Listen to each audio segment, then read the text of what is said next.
And now the proposal. To start by stating the obvious, this proposal is for a residential development in a predominantly residential area, as shown in the South Ayrshire Local Development Plan Prestwick Settlement Map.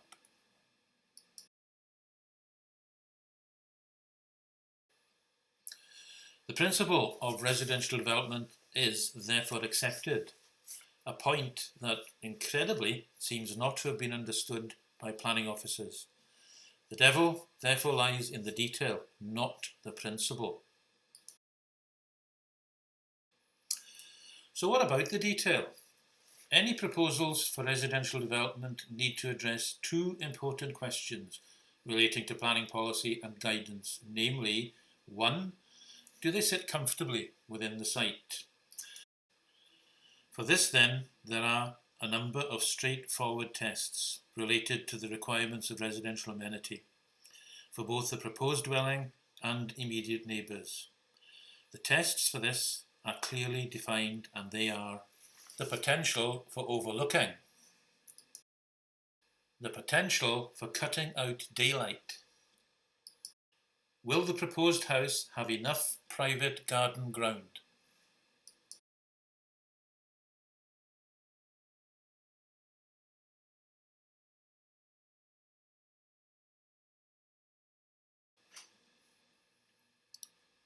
Will the proposed house leave the donor property with enough garden ground?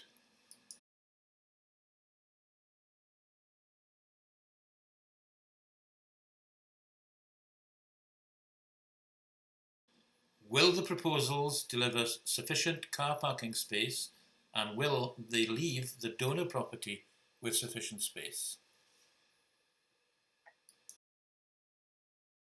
The proposals quite clearly are 100% compatible with the requirements of residential amenity. The second important question is to do with the matter of broader amenity. That is, do the proposals sit comfortably within their townscape setting?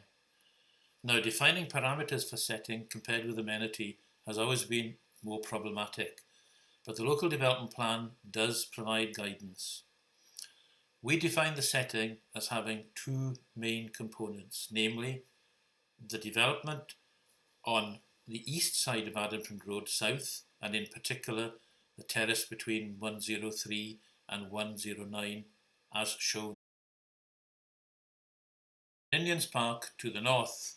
In the past, planning officers have focused on what they have regarded as the architectural integrity of the row of houses referred to earlier. Opposition has been on the grounds that the addition of a fifth unit would significantly compromise their integrity, the rhythm of the townscape, as it was put. 109A, Addington Road South, will be similar in scale, massing, and indeed design to the houses in the terrace. By what measure, therefore, do the proposals, as shown in the images, result in the kind of catastrophic outcome for placemaking in this part of Prestwick that planning officers in particular have fondly proclaimed?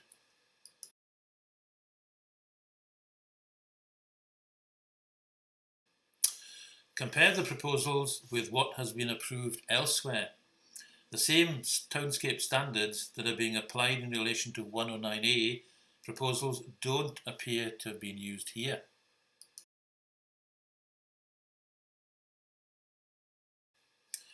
Turning to the other major component of townscape here, namely St Ninians Park, the largest public open space in the town, which helps create an overall sense of space. Is it honestly being suggested that the proposals on this scale would in any measurable way reduce the impact made by the park, or will prove to be a significant distraction to prevent enjoyment of the park? The extended terrace will still continue to be bookended by the existing and unaffected strips of open space. So tell us, just where are we going wrong? And we haven't even mentioned the range of benefits that the proposals will deliver, and as detailed in our supporting statement, including its theme of multi-generational housing, energy efficiency, and saving the countryside. In the final analysis, this part of Prestwick is not identified in the local development plan as having particular architectural or townscape qualities. We have, nevertheless, paid regard in our proposals to the character and personality of the context. And indeed, we have discussed the proposals with the people who would be most affected by them, the neighbours, and they genuinely like what they've seen.